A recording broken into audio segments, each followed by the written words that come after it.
3. La imaginación de las masas. Al igual que en el caso de las personas en quienes el poder de raciocinio está ausente, la imaginación figurativa de las masas es muy poderosa, muy activa y muy susceptible de ser vivamente impresionada. Las imágenes evocadas en su mente por un personaje, por un evento, un accidente, son casi tan vívidas como la realidad.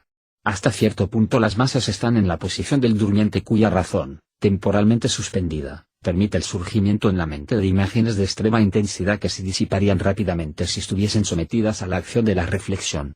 Las masas, al ser incapaces tanto de la reflexión como del raciocinio, carecen de la noción de improbabilidad, y es de destacar que, en un sentido general, las cosas más improbables son las más notables.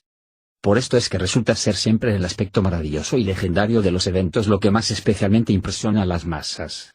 Cuando se analiza una civilización, se observa que, en realidad, sus verdaderos pilares son lo maravilloso y lo legendario. A lo largo de la historia, las apariencias han desempeñado un papel mucho más importante que la realidad y en la historia lo irreal posee siempre un ímpetu más grande que lo real. Al ser solamente capaces de pensar por imágenes, las masas solo pueden ser impresionadas por imágenes. Son únicamente imágenes las que las aterrorizan o las atraen volviéndose motivaciones para la acción. Por esta razón las representaciones teatrales, en las cuales la imagen se muestra en su forma más claramente visible, siempre tienen una enorme influencia sobre las masas. Pan y circos espectaculares constituían para los plebeos de la antigua Roma el ideal de felicidad y no pedían nada más. A lo largo de las eras posteriores esto apenas se ha variado. Nada tiene un efecto mayor sobre la imaginación de las masas de cualquier categoría que las representaciones teatrales. Toda la audiencia experimenta al mismo tiempo las mismas emociones y si estas emociones no se transforman inmediatamente en acciones es porque hasta el más inconsciente de los espectadores no puede ignorar que está siendo víctima de ilusiones y que ha llorado o reído con aventuras imaginarias. Algunas veces, sin embargo, los sentimientos sugeridos por las imágenes son tan fuertes que tienden, como las sugestiones habituales, a transformarse en acciones. Ha sido frecuentemente narrada la historia del dueño de un teatro popular quien, como consecuencia de montar exclusivamente dramas sombríos, se vio obligado a hacer proteger al actor que hacía el papel de villano a la salida del teatro para defenderlo de la violencia de los espectadores, indignados ante los crímenes que el traidor había cometido, por más que los mismos fuesen imaginarios. En mi opinión aquí tenemos uno de los indicios más notables del estado mental de las masas y especialmente de la facilidad con la que son sugestionadas. Lo irreal tiene casi tanta influencia sobre ellas como lo real. Poseen una manifiesta tendencia a no distinguir entre ambos. El poder de los conquistadores y la potencia de los estados están ambos basados sobre la imaginación popular. Las masas son conducidas especialmente trabajando sobre su imaginación. Todos los grandes hechos históricos, el surgimiento del budismo, del cristianismo, del islam, la reforma, la revolución francesa y, en nuestros tiempos, la amenazante invasión del socialismo son las consecuencias directas o indirectas de fuertes impresiones producidas sobre la imaginación de las masas. Más aún, todos los grandes estadistas de todos los tiempos y de todos los países, incluyendo los déspotas más absolutos, han considerado a la imaginación popular como la base de su poder y nunca han intentado gobernar oponiéndose a ella.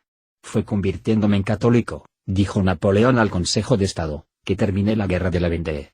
Volviéndome musulmán conseguí poner un pie en Egipto. Haciéndome ultramontano me conquisté a los sacerdotes italianos y si tuviese que gobernar una nación de judíos reconstruiría el templo de Salomón. Nunca, desde quizás Alejandro y César, un hombre ha comprendido mejor cómo es que se impresiona la imaginación de la masa. Su constante preocupación fue excitarla. La tuvo presente en sus arengas, en sus discursos, en todos sus actos. En su lecho de muerte todavía seguía estando en sus pensamientos. ¿Cómo se ha de impresionar la imaginación de las masas? Pronto le veremos. Por el momento limitémonos a decir que el desafío no será superado jamás tratando de trabajar sobre la inteligencia o la facultad de raciocinio, es decir, por el camino de la demostración. De ningún modo fue por sutil retórica que Antonio tuvo éxito en hacer que el populacho se levantase contra los asesinos de César. Fue leyéndole su testamento a la multitud y señalando hacia su cadáver.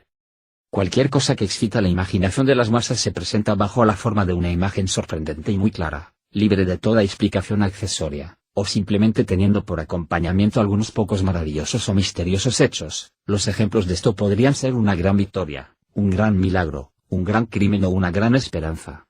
Las cosas tienen que ser puestas ante la masa como un todo y su génesis jamás debe ser indicada.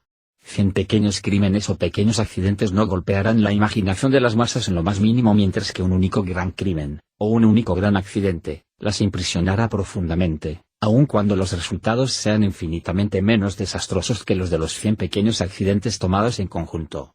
La epidemia de gripe que hace apenas algunos años causó la muerte de 5.000 personas en París solamente impactó escasamente sobre la imaginación popular.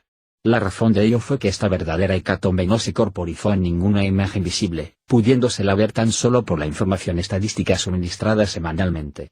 Un accidente que hubiera causado la muerte de solamente 500, y no 5.000, personas, pero en un solo día y en público, constituyendo un evento manifiestamente visible como, por ejemplo, la caída de la Torre Eiffel, hubiera producido, por el contrario, una impresión enorme sobre la imaginación de la muchedumbre. La probable pérdida de un transatlántico a vapor que, ante la falta de novedades, se supuso hundido en medio del océano impresionó profundamente la imaginación de la masa por toda una semana. Sin embargo, las estadísticas oficiales demuestran que 850 barcos a vela y 203 barcos a vapor se perdieron solamente en 1894.